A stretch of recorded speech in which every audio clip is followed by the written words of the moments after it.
नमस्कार दोस्तों, मैं सुनील अमृत। आज की इस क्लास में आप सभी का स्वागत करता हूं। आज हम एक नई सीरीज स्टार्ट करने वाले हैं, भारत के प्रमुख क्रांतिकारी। भारत के प्रमुख क्रांतिकारियों के बारे में पढ़ेंगे। जितने भी क्रांतिकारी रहे हैं आज़ादी के समय, यानी कि भारतीय राष्ट्रीय आंदोलन के समय जितने भी क्रांतिकारी हुए, उन सभी के बारे में बारी-बारी से चर्चा करेंगे, ठीक है? और डिटेल से पढ़ना। तो आज हम जो सबसे पहले क्रांतिकारी पढ़ने जा रहे हैं, 1908 में एक घटना हुई थी आपकी, मुजफ्फरपुर बम कांड। मुजफ्फरपुर बम कांड के जो सबसे पहले क्रांतिकारी थे, उनके बारे में बात करेंगे, जो मात्र 18 वर्ष की आयु में देश के लिए शहीद हुए। खुदीराम बोस भारत के प्रमुख क्रांतिकारी रहे हैं, ठीक है? और सबसे युवा क्रांतिकारी इनको माना जाता है, ठीक है? तो आज बात करेंगे खुदीराम बोस के बारे में, ठीक है? तो जिन लोगों ने हमारे चैनल को सब्सक्राइब नहीं किया है, ठीक है, तो आप सभी जो है हमारे यूट्यूब चैनल को सब्सक्राइब कर लें, और वीडियो को अगर आपको अच्छी लगे तो इसको लाइक करें तथा ज्यादा से ज्यादा शेयर करें, ठीक है? तो चलिए बात करते हैं खुदीराम बोस के बारे में। भारत के युवा क्रांतिकारी, भारत के सबसे युवा क्रांतिकारी इनको माना जाता है, ठीक है? नाम है जी खुदीराम बोस। इन्हीं के साथ में नाम आएगा एक और आपका, प्रफुल्ल चाकी, ठीक है? इसके द्वारा बात करते हैं इनके बारे में। खुदीराम बोस भारतीय स्वतंत्रता संग्राम के सबसे युवा क्रांतिकारियों में से एक थे।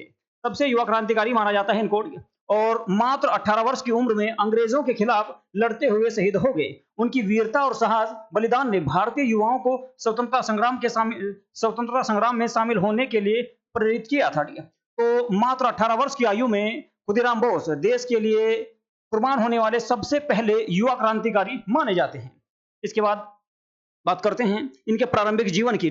खुदीराम बोस की अगर बात करें तो खुदीराम बोस का जन्म जो है 3 दिसंबर 1989 में पश्चिम बंगाल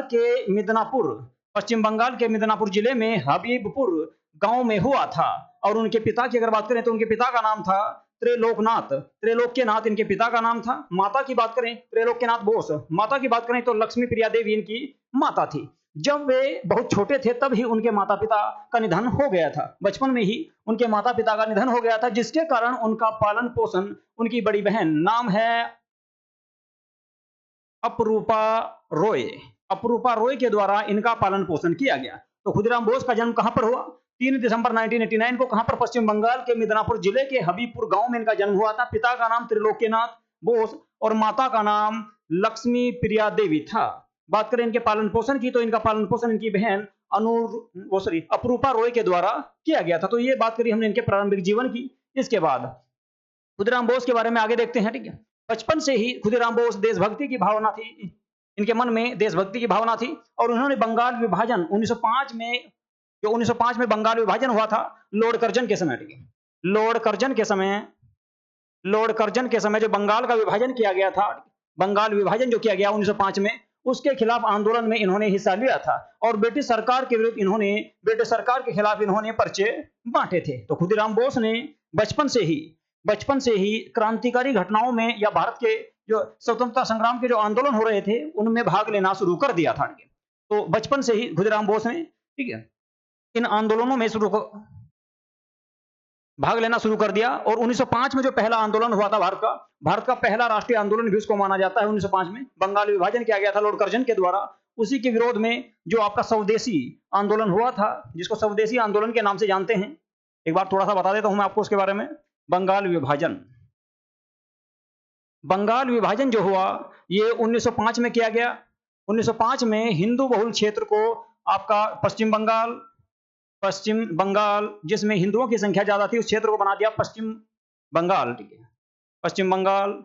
और दूसरा जो क्षेत्र रहा उसको कर दिया गया पूर्वी बंगाल में मुस्लिम आबादी ज्यादा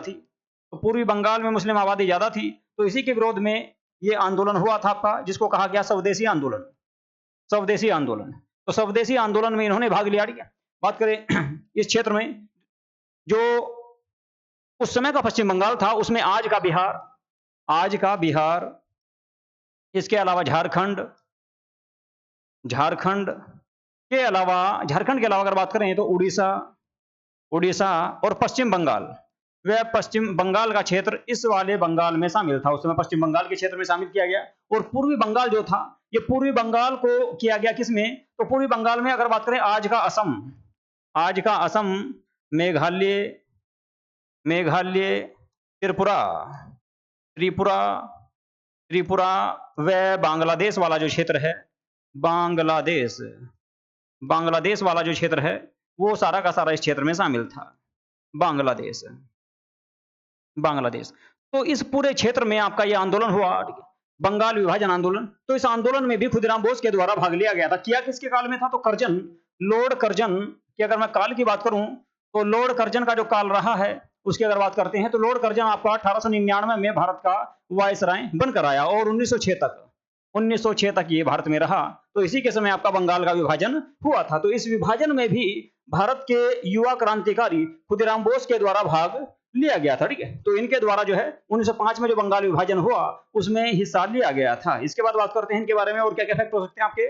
इसके बाद अगर बात करें खुदीराम बोस के क्रांतिकारी गतिविधियां, कौन कौन सी क्रांतिकारी गतिविधियों में इन्होंने भाग लिया था, तो उसके बारे में बात करें। खुदीराम बोस को युगांतर क्रांतिकारी संगठन से जुड़ने का मौका मिला था। एक आपका क्रांतिकारी संगठन था जिसका नाम था युगांतर, ठीक है, जिसमें अरविंद घोष भी शामिल थे। क्रांतिकारी संगठन था ये आपका और इसमें ये जुड़े।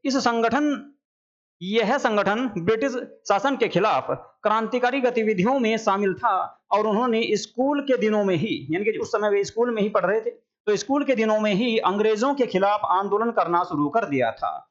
तो इस संगठन से खुदीराम बोस जुड़े बचपन में ही। इसके अलावा उनकी प्रमुख गतिविधियां थी कौन कौन सी, तो ब्रिटिश सरकारी विरोधी पर्चे वितरित करना, यानी कि अंग्रेजी सरकार के खिलाफ पर्चे बांटना। इसके अलावा रेलवे स्टेशन पर बम रखना आदि घटनाएं रही। इसके अलावा सरकारी भवनों को निशाना बनाना, ये सारी की सारी घटनाएं उस क्रांतिकारी संगठन की थी और उन सभी में खुदीराम बोस के द्वारा भी भाग लिया गया था। इसके बाद मुजफ्फरपुर बम कांड मोस्ट इंपोर्टेंट है। अक्सर एग्जाम में आपको यहां से आपको क्वेश्चन देखने को मिलेगा कि मुजफ्फरपुर बम कांड कब हुआ, क्यों हुआ, ठीक है, क्या क्या इसमें घटनाएं हुई थी और किस किस को फांसी दी गई और किसने इसमें आत्महत्या की थी, ठीक है, और कौन कौन लोग इसमें मरे थे। तो 1908 में यह घटना हुई।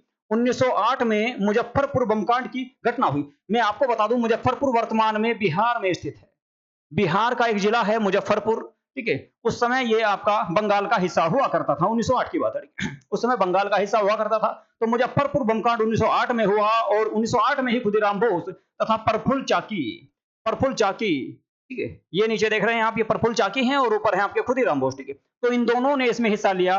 प्रफुल्ल चाकी को ब्रिटिश अधिकारी डगलस किंग्सफोर्ड पूरा नाम था इनका, ये जज थे मुजफ्फरपुर के, एक बदनाम जज जिन्होंने अनेक भारतीय क्रांतिकारियों को बहुत कठिन आपकी यातनाएं दी या कुछ जो है कुछ कठोर फैसले या सजा दी गई थी इनके द्वारा। नाम था इनका डगलस किंग्सफोर्ड, की हत्या करने की जिम्मेदारी दी गई। इन दोनों को मुजफ्फरपुर बमकांड में इन दोनों को डगलस और किंग्सफोर्ड की हत्या करने की जिम्मेदारी सौंपी गई थी। किंग्सफोर्ड एक क्रूर जज था जिसने कई भारतीयों या भारतीय क्रांतिकारियों को कठोर सजा यानी कि कठोर यातनाएं इसके द्वारा दी गई थी। तो इसलिए इसको मारने की योजना बनाई गई 1908 में, ठीक है जी।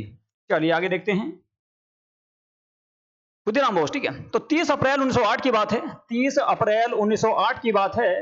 30 अप्रैल 1908 को खुदीराम बोस और प्रफुल्ल चाकी ने बिहार के मुजफ्फरपुर में एक गाड़ी पर बम फेंका, लेकिन गलती से उस गाड़ी में किंग्सफोर्ड के बजाय, यानी कि उस समय किंग्सफोर्ड इस गाड़ी में नहीं बैठे थे। इस गाड़ी में कौन बैठा था? तो दो अंग्रेज महिलाएं जिसका नाम था मिसेज कैनेडी और उनकी पुत्री या उनकी बेटी इस गाड़ी में बैठी हुई थी और वे दोनों इस घटना में मारी गई थी। मिस्टर कैनेडी की अगर बात करें, मिस्टर कैनेडी जो था, तो मिस्टर कैनेडी एक आपका पत्रकार था उस समय और जो भारतीय राष्ट्रीय आंदोलन का समर्थक था, यानी कि भारतीय को सपोर्ट करता था। और उन्हीं की पत्नी थी जिसे कहते थे मिसेज कैनेडी। इसके अलावा उनकी उनकी पुत्री या उनकी बेटी, ये दोनों इस घटना में मारी गई, जिस कारण भारतीय क्रांतिकारियों को बहुत दुख हुआ, ठीक है। तो जो ना इस घटना में किंग्सफोर्ड बच गया, ठीक है। उसके बाद क्या हुआ, जब ये घटना हुई और इन दोनों की हत्या हो गई, तो उसके बाद आपका भारतीय क्रांतिकारियों पर छापे मारे गए, इनके कारखानों, इनके संगठन थे, उन सभी पर छापेमारी की गई और बहुत सारे क्रांतिकारियों को पकड़े गए। उनमें से आपका जो है, अगर बात करूं प्रफुल्ल चाकी की, ठीक है, प्रफुल्ल चाकी की बात करते हैं। तो प्रफुल्ल चाकी जो है, ठीक है, प्रफुल्ल चाकी पुलिस से बचने के लिए, ठीक है, इन्होंने खुद को गोली मार ली थी, यानी कि इन्होंने आत्महत्या कर ली थी। प्रफुल्ल चाकी के द्वारा इस घटना या इस यातना से बचने के लिए या अंग्रेजों से बचने के लिए, गिरफ्तारी से बचने के लिए अपने आप को गोली मार ली। इसके अलावा खुदीराम बोस जो थे आपके, जो दूसरे रहे, ठीक है, खुदीराम बोस, ठीक है, तो खुदीराम बोस को गिरफ्तार कर लिया गया था इस घटना के बाद, ठीक है, मुजफ्फरपुर बमकांड की जो घटना हुई थी। तो इस घटना के बाद प्रफुल्ल चाकी ने तो आत्महत्या कर ली थी, इनका चैप्टर क्लोज हो गया, ठीक है, ये शहीद हो गए। इसके बाद बात करें खुदीराम बोस की, तो खुदीराम बोस को गिरफ्तार कर लिया गया और इन पर मुकदमा चलाया गया। मुकदमा और शहादत की अगर बात करें इनकी, ठीक है, तो खुदीराम बोस पर मुकदमा चलाया गया और 11 अगस्त, ठीक है, 11 अगस्त 1911 को, याद रखना 11 अगस्त 1911 ईस्वी को, 11 अगस्त 1911 ईस्वी को इन्हें फांसी की सजा सुनाई गई थी। तो 11 अगस्त 1908 ईस्वी में ही इनको फांसी की सजा सुनाई गई। जब उनसे उनकी अंतिम इच्छा पूछी गई तो उन्होंने गर्व से मुस्कुराते हुए कहा कि उन्हें अपनी मातृभूमि के लिए बलिदान देने का गर्व है, यानी कि उन्होंने जो काम किया है उसका उनको कोई जरा सा भी दुख नहीं है, ठीक है। चलिए जी, इसके बाद फांसी कब दी? तो उसी दिन इनको फांसी दे दी गई, जिस दिन फांसी की सजा हुई उसी दिन इनको फांसी दे दी गई, फांसी के दिन, 11 अगस्त 1908 ईस्वी को वे हंसते हंसते जेल से निकले और भारत माता की जय बोलते हुए फांसी के फंदे को उन्होंने चूम लिया, ठीक है, और फांसी पर चढ़ गए। तो इस प्रकार से आपका खुदीराम बोस को फांसी दी गई। मात्र 18 वर्ष की आयु में ये जो क्रांतिकारी थे, ठीक है, ये शहीद हुए, ठीक है, और इतिहास में अपना नाम अमर कर गए, ठीक है। खुदीराम बोस की अगर बात करें इनके विरासत की, तो खुदीराम बोस यानी कि उनकी शहादत के बाद पूरे भारत में ब्रिटिश सरकार के खिलाफ विरोध प्रदर्शन हुए थे। इसके अलावा बंगाल में खुदीराम बोस के नाम पर बच्चों के नाम रखे जाने लगे। इसके अलावा उन्हें सम्मान देने के लिए रेलवे स्टेशन का नाम भी रखा गया, कॉलेज के नाम रखे गए और कई सड़कों के नाम खुदीराम बोस के नाम पर रखे गए हैं, ठीक है। ये आप उनकी एक स्मारक देख सकते हैं, ठीक है, ये पश्चिम बंगाल में उनकी एक स्मारक है, ठीक है, प्रतिमा है, ठीक है। इसके बाद खुदीराम बोस की शहादत आज भी भारत के युवाओं को देशभक्ति और साहस का संदेश देती है। वे भारत के सबसे युवा क्रांतिकारी, सबसे युवा शहीद क्रांतिकारियों में से एक थे और हमेशा स्वतंत्रता संग्राम के लिए नायकों में गिने जाएंगे, ठीक है, या उनको गिना जाता है, ठीक है। इसके बाद खुदीराम बोस ने एक बार जो है उनका कथन है, तो उन्होंने क्या कहा था? खुदीराम बोस का एक कथन है, खुदीराम बोस ने कहा था क्या कहा था जी? एक दिन हम सब आजाद होंगे या फिर मरते दम तक लड़ते रहेंगे। तो ये थी आपकी खुदीराम बोस की कहानी। तो 11 अगस्त 1908 ईस्वी को इस क्रांतिकारी को फांसी दे दी गई और इन्होंने अपना नाम इतिहास के पन्नों में दर्ज कर लिया था। ठीक है जी, तो आज के लिए रहेगा यही आपका, ठीक है, आज खुदीराम बोस के बारे में पढ़ा हमने। इसके बाद अगली क्लास में अगले ही क्रांतिकारी, ठीक, इसके बाद जो क्रांतिकारी हुए उनके बारे में चर्चा करेंगे। ठीक है जी, तो आपको ये आज हमारी क्लास कैसी लगी इसके बारे में आप लोग जरूर बताएं, ठीक है। और यदि आपको ये क्लास अच्छी लग रही है और आपके लिए लाभदायक, क्योंकि इसमें जितने भी क्रांतिकारी रहे हैं भारत के 1908 से लेकर 1908 में क्रांतिकारी घटना की शुरुआत की पहली घटना मानी जाती है, ठीक है। ये क्रांतिकारियों के द्वारा या राष्ट्रीय क्रांतिकारियों के द्वारा पहली घटना मानी जाती है। इसके बाद से 1947 तक जितनी भी घटना है, ठीक है, जितनी भी प्रमुख घटनाएं रही हैं जिनमें बहुत सारे क्रांतिकारियों ने भाग लिया, जैसे कि चंद्रशेखर आजाद है, सुभाष चंद्र बोस हैं, इसके अलावा भगत सिंह है, ठीक है, राम प्रसाद बिस्मिल है, उस्ताद उल्लाह खां है, ठीक है, इसके अलावा कई जो है महिलाएं भी हैं, ठीक है, जिन्होंने क्रांतिकारी घटनाओं में भाग लिया था। तो उन सभी के बारे में बात करेंगे, उन सभी के बारे में डेली जो है एक आपका ये क्लास आती रहेगी आपको, ठीक है। तो आप जो है हमारे इस यूट्यूब चैनल को सब्सक्राइब जरूर कर लें और वीडियो को ज्यादा से ज्यादा शेयर करें, ठीक है, तथा इसको लाइक और करें, ठीक है। तो आज की क्लास को करेंगे यहीं पे समाप्त। नमस्कार।